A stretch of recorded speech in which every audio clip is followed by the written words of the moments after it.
All right. 3, 2, 1. Welcome to Geekodrome. Klaatu, Barada. What? I said the words. Come on. I said them. Geekodrome is the weekly roundtable discussion of all things geek. I am Jon, and I am joined by Stugots. Sup? How you doing, Stugots? Happening on a Sunday afternoon, baby. I know. It's a very special Sunday edition of the Geekodrome. Well, it's not really special. It's just my work schedule is all jacked up this month. Oh, sure. Shatter the whole image of how special it truly is. Pre-show consisted of John. What are we talking about? Oh, God, we don't have anything today. Okay. There was Let's a couple things this week, but not enough we'll see how we feel. But so the first thing is I have notification that your bet prize is out for delivery right now. What? Oh, maybe it might be here. Because Amazon does do Sunday deliveries. When I checked right before recording, it said it wasn't there. It might be outside. I haven't gone out the front door since I came home from work this morning at 8 o'clock. Yeah, well, you'll have it by 8 p.m. Awesome. But we might as well say what it is, and we can tweet pictures after the fact. What pop did you pick for the big Black Panther bet? For our big Black Panther party bet, which I won, I selected the Funko Pop of Top Cat. And if you don't know who Top Cat is, well, I feel so sorry for you. In the 70s, I grew up on cartoons that were actually older. They were from, I believe, the 50s and 60s, the Hanna-Barbera cartoons. And a lot of them were Top Cat, Yogi Bear, the Laugh Olympics, Scooby-Doo, Huckleberry Hound, Snagglepuss. And Top Cat had his own, crew. He had his nice hat. He had a vest. He was sharply dressed. He was the leader of the pack. He's Top Cat. How come you're not dressed like him? That's my question. I'm dressed like him all the time. You just don't ever see it. I see pictures of you in the hat. I never see the vest. Well, because I would sweat if I was wearing a vest. True, vests are not very Floridian, are they? Yeah, they're not breathable. No, you got to get those breathable ones, like what, a fishing one, Dirty Dutch Mantel wore when he was doing the We the People gimmick. Well, they do make summer vests. You can get some seersucker. That's supposed to breathe. Yeah, I'm not wearing seersucker and look like a damn ice cream man. I never understood that look. It's very flashy for the summers. Yes.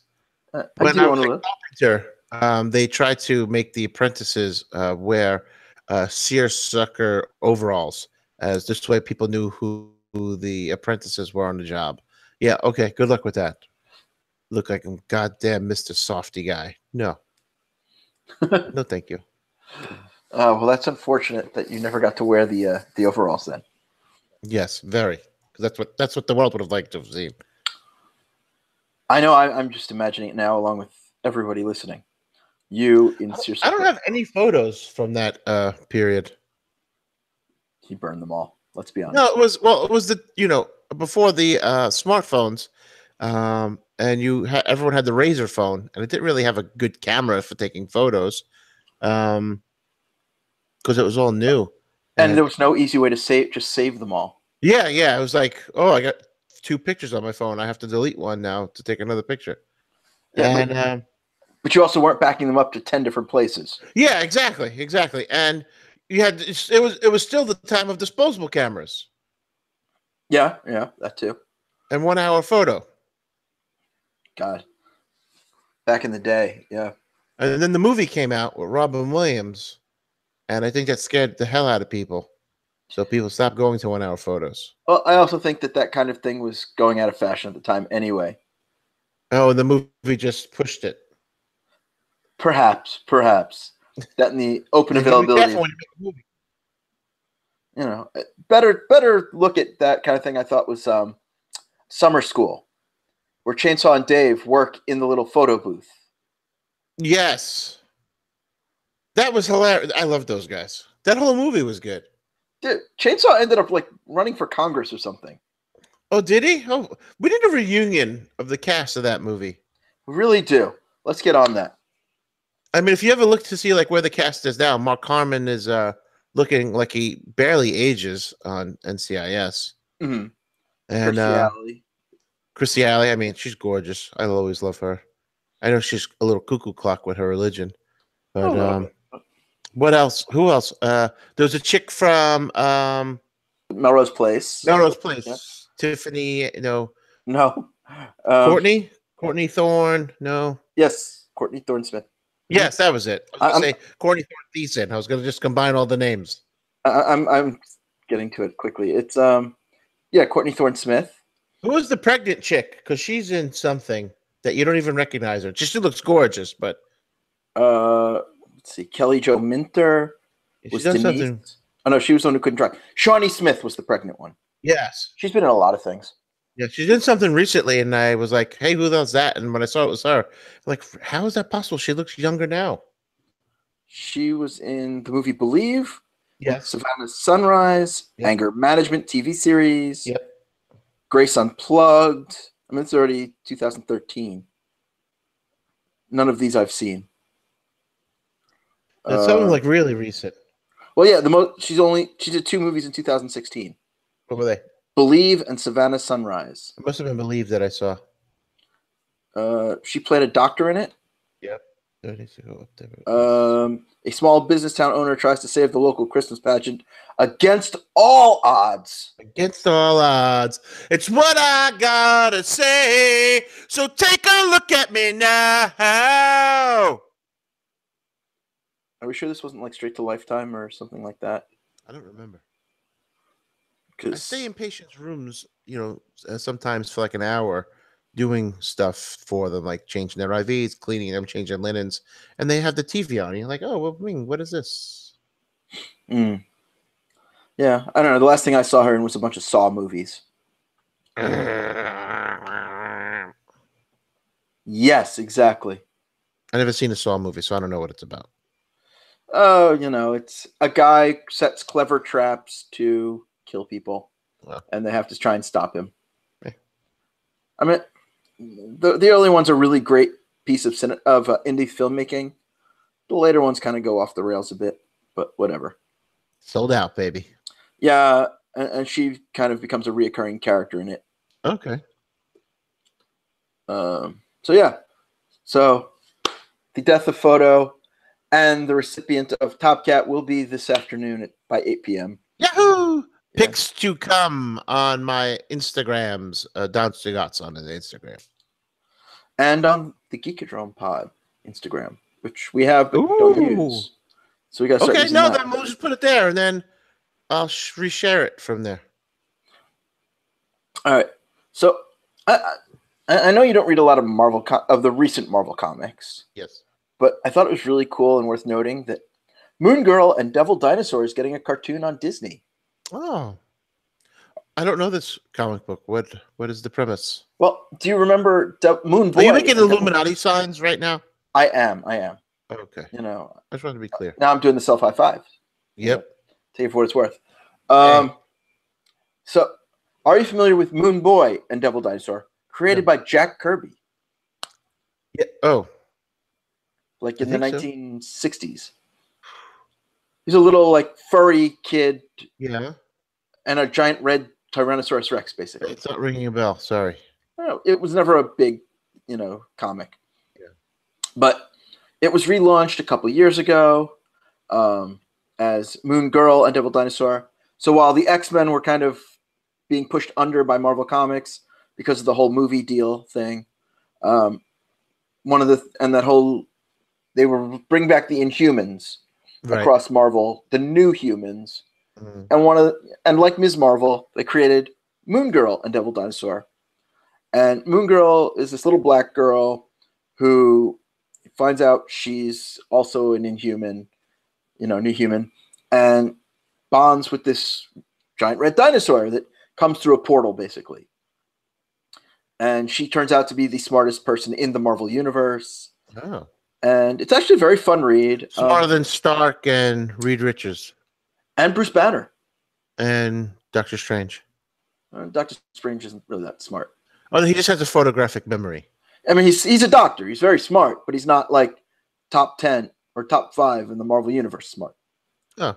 Where you got Reed Richards, Bruce Banner, Amadeus Cho, Luna Lafayette. Cho's the one that took over Hulk, right? Yes. Yes, I remember. Yes. Sorry. He's the totally awesome Hulk. Oh. But I just think it's great that we're seeing, again, the diversity of Marvel coming to the forefront, especially after Black Panther last week. Because, this whole diversity thing just is not profitable. No, it can't be profitable. There's no money in it. No. It's 5th highest grossing opening weekend ever. A couple $100 million movie. 4th movie to ever break $100 million on its 2nd weekend. But no, there's no money in diversity. Just abandon this diversity thing, they'd make money. They would. And really, Marvel and Marvel Studios, they're really hurting for money, obviously. Yeah. Disney, really hurting for money. So people don't want to see a black superhero. No, clearly. Or a woman superhero. Or a woman. Clearly we don't. No, it's unfortunate, though. Did I tell you the story when we saw Last Jedi? I don't remember. What was the story? Jen and I sitting in the movie theater. And, again, we go to almost what most people might even think is would think is advanced showing, because we go like on the Thursday at like 7:00. Okay. Just like we did for Black Panther. And there's never a lot of people. Black Panther was about 20 people. Usually there's about 5 to 10 other people. There was a dad and his daughter. They sat, I guess, 2 rows behind us. And what's her name comes on screen? Ray? Yeah, comes on screen. And the first time she comes on screen in the film, the little girl, you hear her just gasp and go, "Daddy, she's beautiful." And it was just like, that's who the movie's made for. You know what I mean? It worked. Yeah, no, I agree. I mean, even George Lucas once said, the movie, you saw Star Wars when you were 6 years old, and now this Star Wars movie, when the prequels came out, is made for 6-year-olds. Right. You grew up, but you still love the movie, and that's kind of where your love for Star Wars is, from when you were 6. And I think it's important that, the movies have to be aimed at the 6-year-olds. Without a doubt. I mean, yeah, we're still going. We still love them, but I'll always go. Yeah, we haven't been the target audience since, 1983. Right.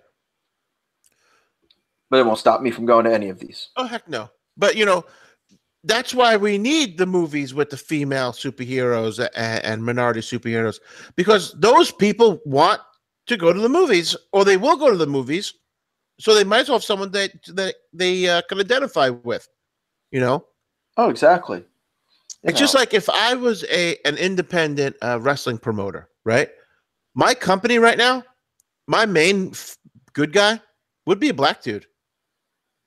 There's money in that. You could totally set it up with the bad guys are white and they're trying to keep the black guy from winning that world title, and you get that long chase and slow burn. There's money in that. The people, regardless of the color, will respond to it. Oh, yeah, definitely. And, I can't speak for certain territories, but in general, a lot of that has been played out in wrestling, where you can kind of, it's all about keeping, somebody down. Right. And have to overcome. Sometimes it's based on race. Sometimes it's, based on their economics. Sometimes it's just based on, well, not gender in wrestling, but, they always find the reason why the bad guys are trying to keep the good guys down. Right. But that's what, all of these movies are too. Yes. Your villain is always more powerful than your hero because they need obstacles to overcome. I agree. So yeah, so that's the whole basis. And if you base it on, race, you're definitely on the zeitgeist of what's going on in society right now. But you know what we're not going to see in theaters? What?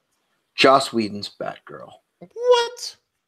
Yeah. This week it was finally announced Joss Whedon, quote unquote, could not crack the story for the Batgirl movie.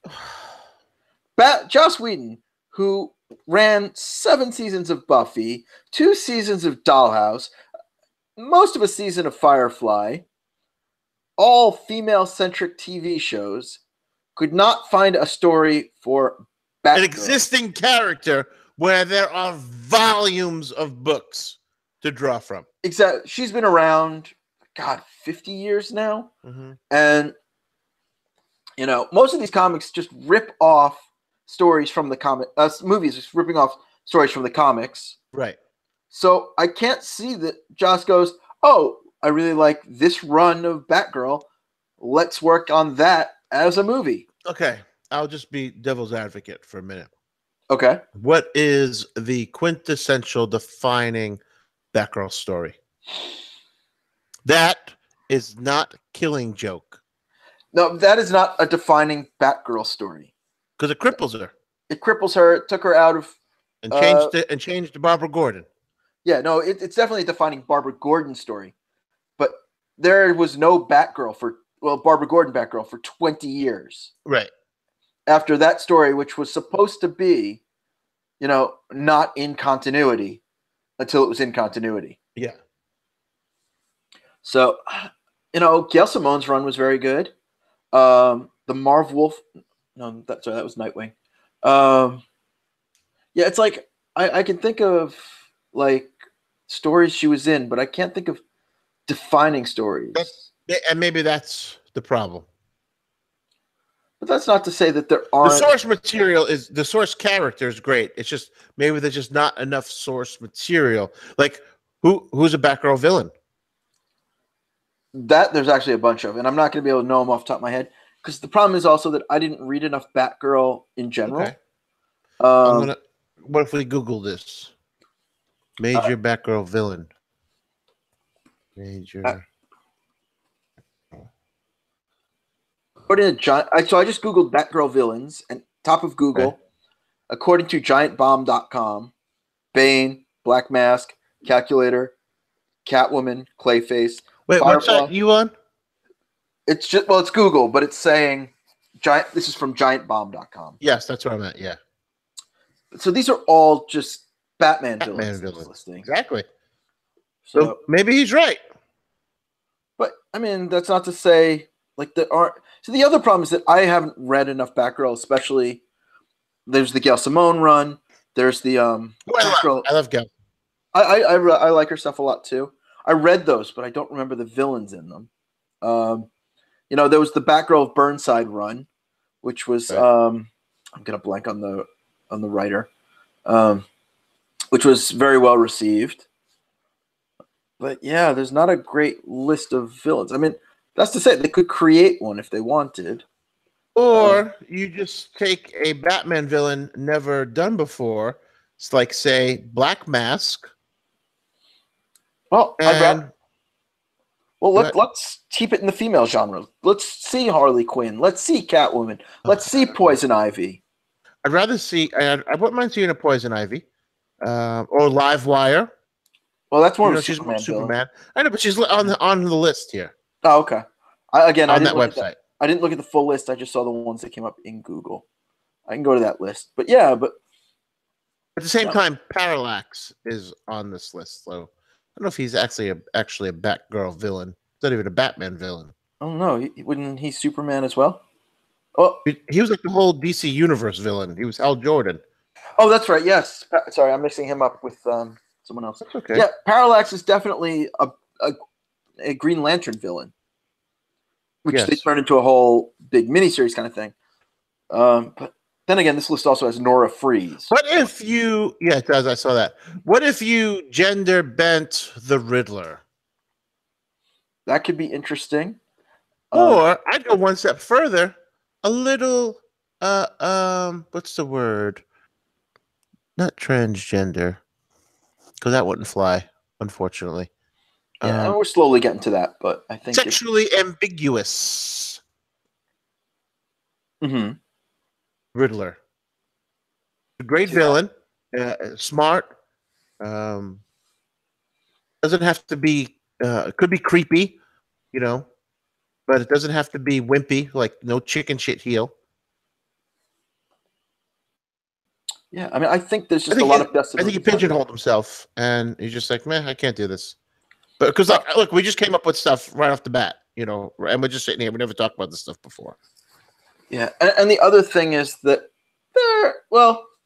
there were some allegations that came out last year, a little before Justice League came out, which is why we did not see him at all when Justice League was doing the press. What came out, he was not on the press doing the press rounds because he and his wife separated, and she kind of started saying stuff to the press about, well, he cheated on me, and you know, this, that, and the other.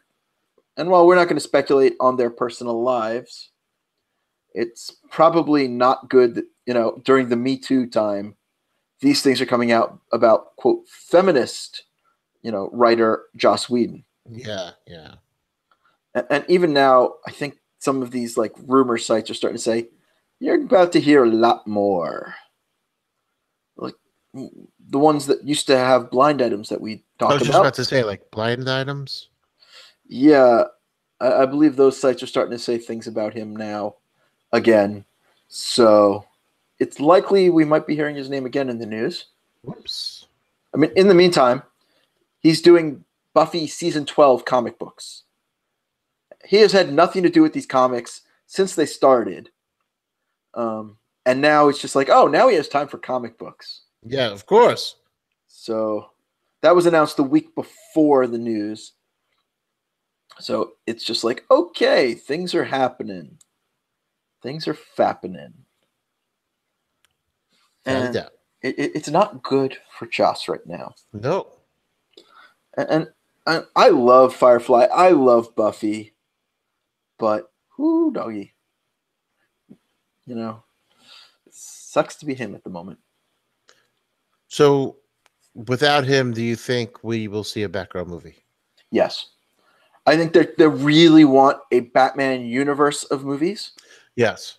I think I would rather see a slow build to a Batman film that would incorporate all the members of the Batman family, and you build up to it like the Avengers. You start off with each component character, and you build to a Batman. You don't even have to have. You just have the aura of Batman. Batman can make cameos in the film, or the cut scene. You know, the bonus scenes could be of Batman, or whatever.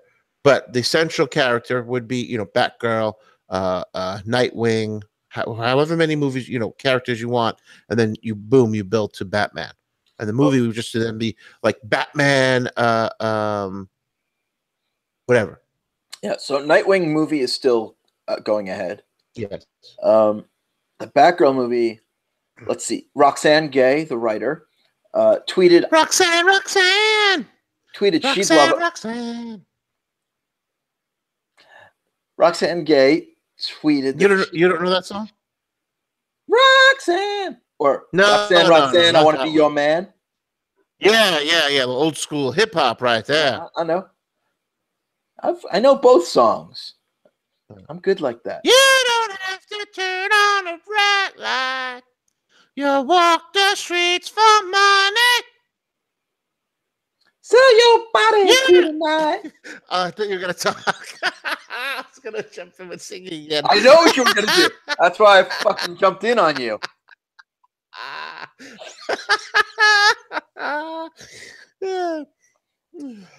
So, yes, she tweeted that she'd like a crack at writing the character. And I'll give her a crack. And a Warner Brothers exec actually tweeted back, if you're serious, email me. Oh, shit, son. That's how you get jobs in 2018. Seriously. So, is there anybody you'd like to see take the reins on Batgirl? No, I mean, Quentin Tarantino. Interesting.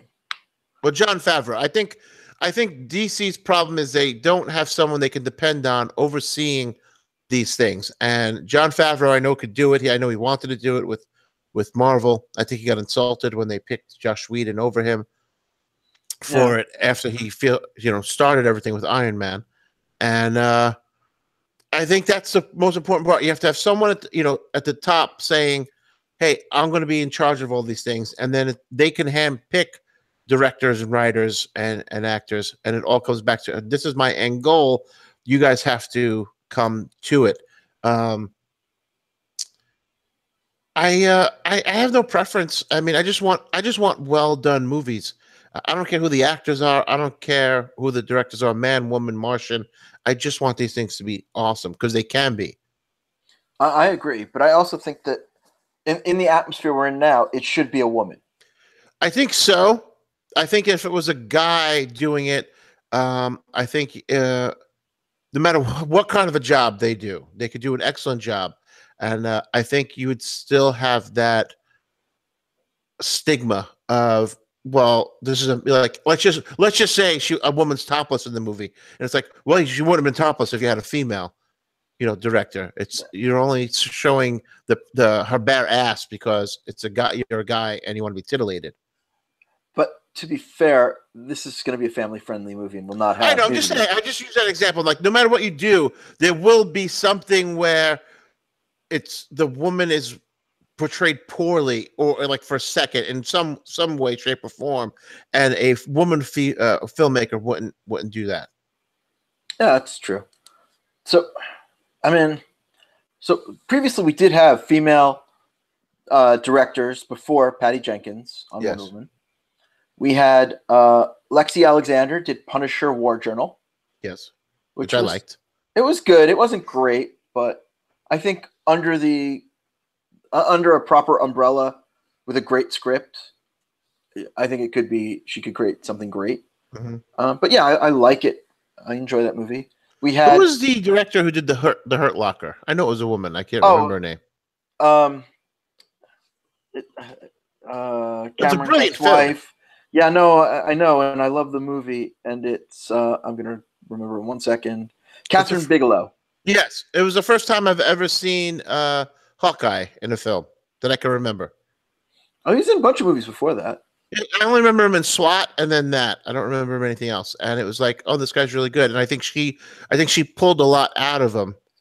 That's the movie that made him a leading man. Yeah. But I mean, seriously, I just flipped to his IMDb. He has a shitload before that. Oh, wow. Nothing great. And a lot of like TV appearances and TV movies. And then SWAT. Yeah, I remember SWAT and then that. So she could, I mean, obviously she could do it. She's made a brilliant film before. Yeah, he was in 28 Weeks Later before that. He was in The Assassination of Jesse James by the Coward Robert Ford before that. Oh, I didn't remember him in that. Okay. Yeah, I never remember him in 28 Weeks Later, and I didn't see The Assassination.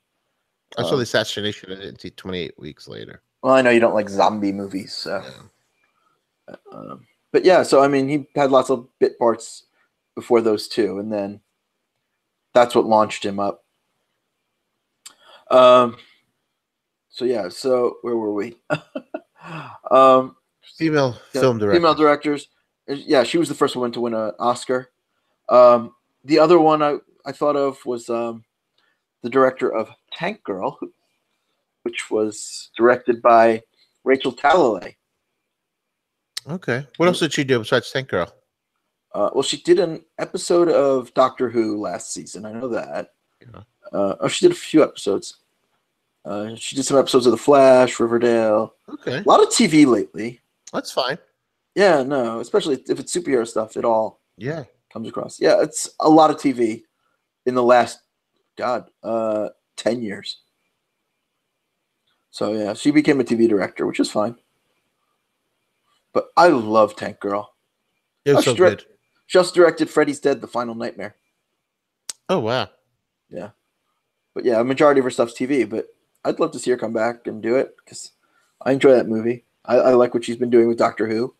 Yeah. So I mean, there are female directors out there to work with who've done comic book movies before, also ones who haven't. So I say let's go for it. All right, we're going to produce this. We're going to make it happen. I mean, we just came up with different things you could do for villains. You know what I mean? So, and wouldn't Black Mask be good as a woman? Because isn't he an owner of a cosmetics company? Did he own a cosmetics company? I think that's what like the family business was.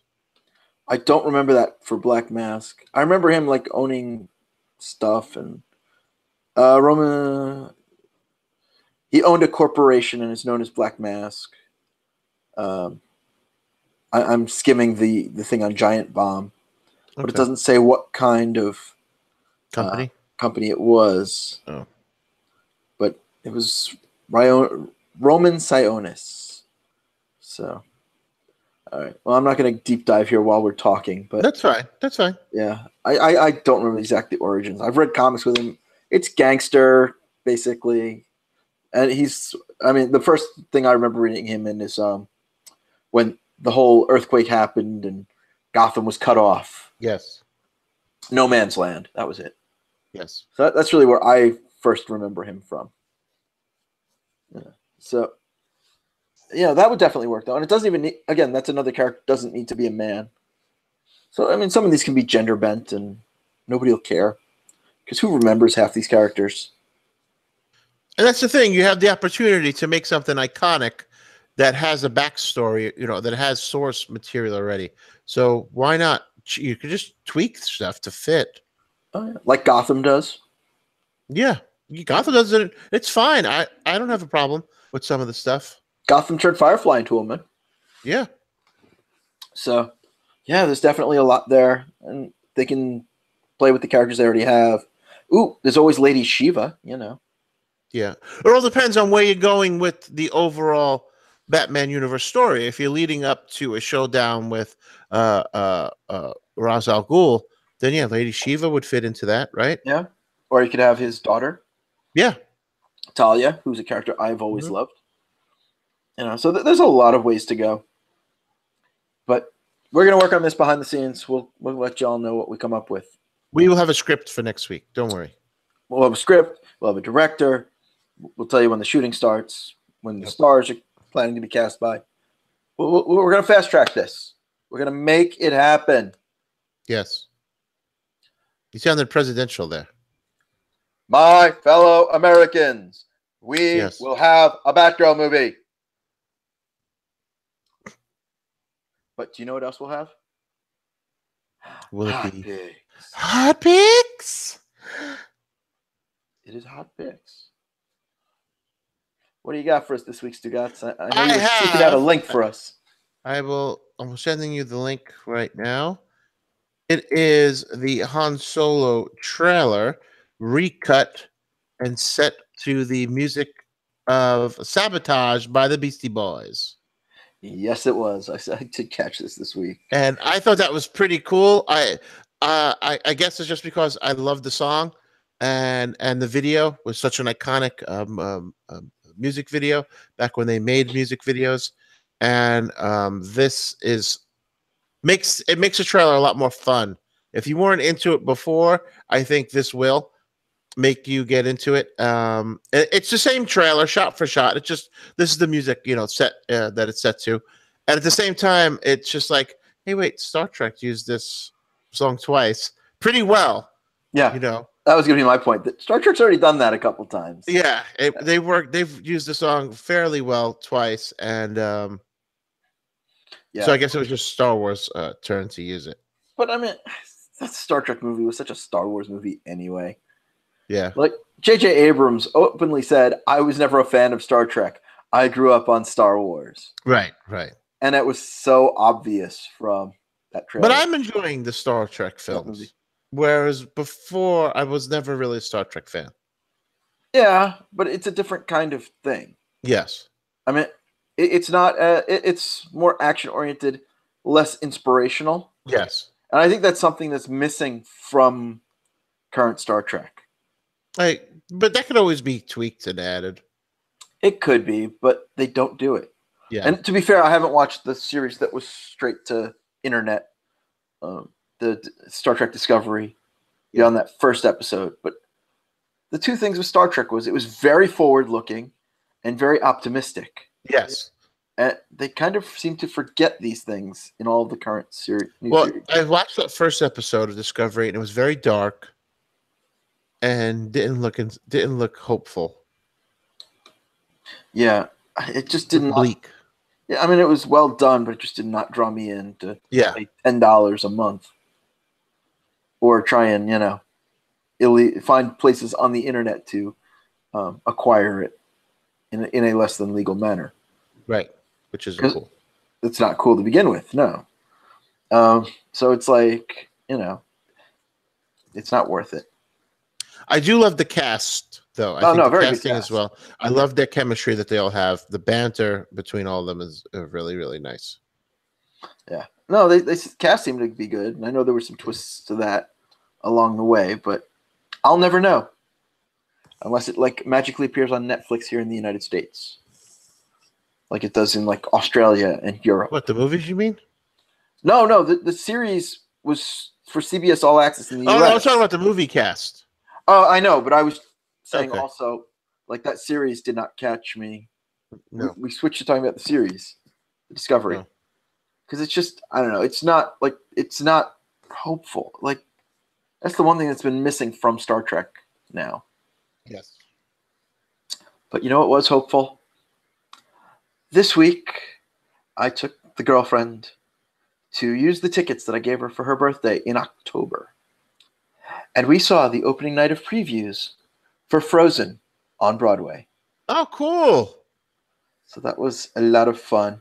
Yeah. And it was interesting to see how they translated to the stage. Mm-hmm. Did it translate well? It did. It did fairly well. I don't love the movie. I like it. So I liked the show. The girlfriend liked it a lot more than me, which is more important because it was her birthday present. All the big songs from the movie are in there, plus a bunch of new ones. And cool stage direction, cool scenery, cool costuming. Did she wear a costume for it? Did she cosplay? She did not. Okay. And I did not, before you even ask. Did she sing the Let It Go song while it was being performed? She may have whispered to me during one or two of the songs. Okay. That's fine. Yes. She was very... I do silly shit like that when Jen and I are at the movies, so it's fine. All right. Yeah, and it's just like, if you know the story, you know the story. There were certain parts that were cut for, trimmed out, certain parts that were added. No marshmallow, which was, very disappointing. The giant monster snow creature. Was there Olaf? Of course there was Olaf. I don't know.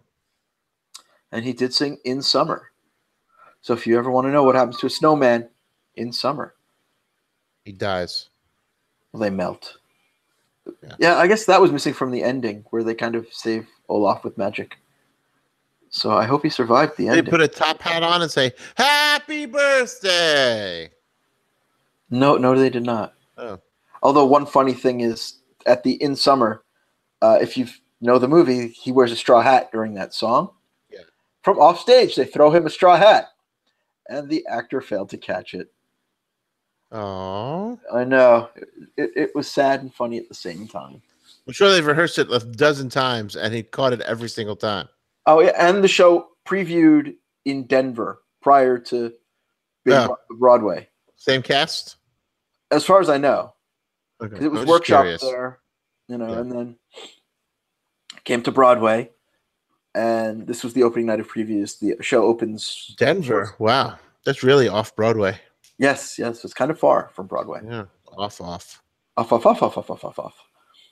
So it opens officially next month. So, it is what it is. At least it wasn't Spider-Man Turn Off the Dark previews.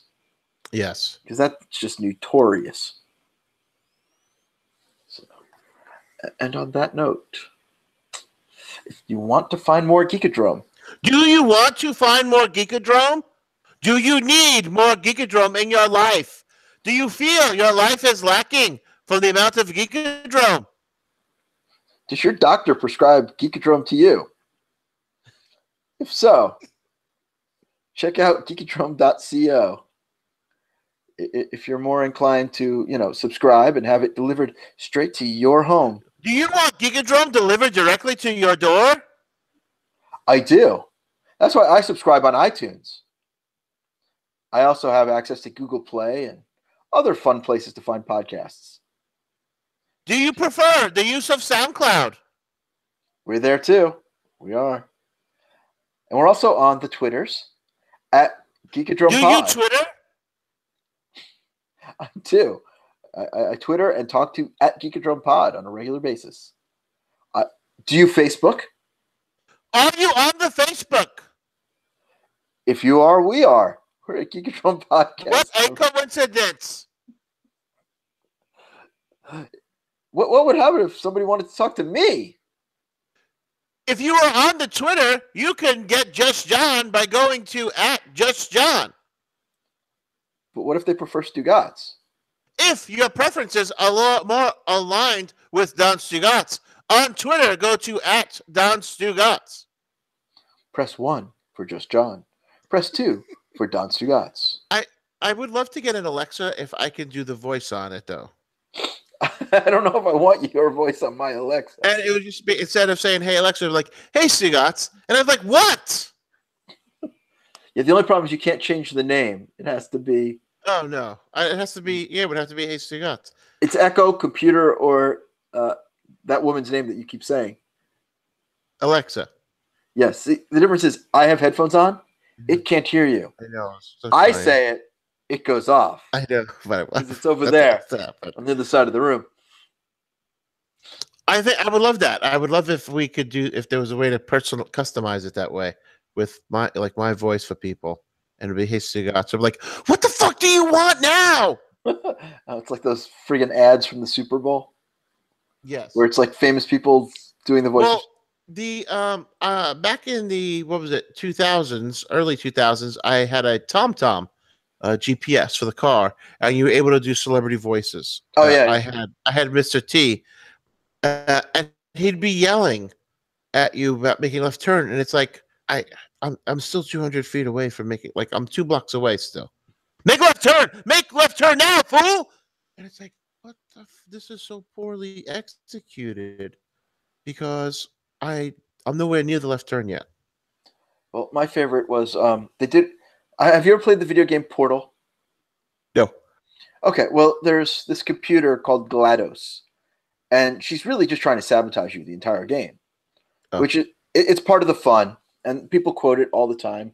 If you ever hear "the cake is a lie," it's from that game. Oh. But GLaDOS would give you wrong directions. So if it was a left turn, you should be making a right turn. Oh shit! Yes, which is fucking brilliant. But I could never drive with that because I would be like, wait, right? Wait, but the map says left. Oh, yeah. They say you're crashing your car. Yeah, really. But if I was to crash my car, I would at least want some deliciousness from the Eat Up Show. The Eat Up Show.